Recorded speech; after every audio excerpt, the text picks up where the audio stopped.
មួយពីរបីបួនប្រាំកខគោខងងម៉ែខំរកឲ្យកូនខំរៀនអក្សរមានពេញក្តារខៀនកូនបែបមិនខំរៀនកូនដែលញៀនរឿងគេខ្ញុំអត់ទៅនេដោយពូនេះឯងទេនេះឯងនេះទៅនេដែលនិយាយដើមគេខ្ញុំនេះទៅនេខ្ញុំទៅសេបាត់ចម្រៀងធ្វើចម្រៀងលៀងខួមនុស្សដូចនេះឯងខ្លួនជាគីងគូដែលក៏លូកឆ្នាំស្រែកនិយាយអាក្រក់ពីគេយកល្អខ្លួនឯងចង់គួយលើកជើលើកខ្លួនឯងទៅមិនរួចទៅមិនរួចទៅមិនរួចទេ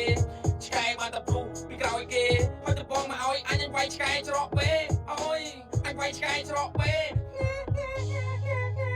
ចុយសំលេងអីហ្នឹងសំលេងឆ្កែអំទឹកហើយក្បត់មកឲ្យអញកោឆ្កែមួយអីឆ្កែនេះវើយឆ្កែញីទៀត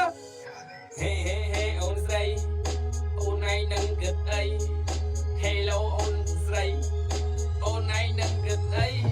Hello អូនស្រីអូនកំពុងគិតអីក្តាប់សត្វតែអាចមកបកាច់ធ្វើអីខ្លួនមានបេតៈប្រុសពីរបីសុំសួនតិចមើលអានឹងគេហៅស្រីអីស្រីកាកៃឬមួយក៏ស្រីផឹកប្តីធွာយើងខ្ញុំមានធွာតែ3មួយវែងពីរខ្លីធွာទាំង3ទៅឆ្លោះគ្នាពេលយប់អាមួយចូលសន្តានាពីយាមមាត់វាតែដៃផ្លាប់ពីតែខ្លះរូម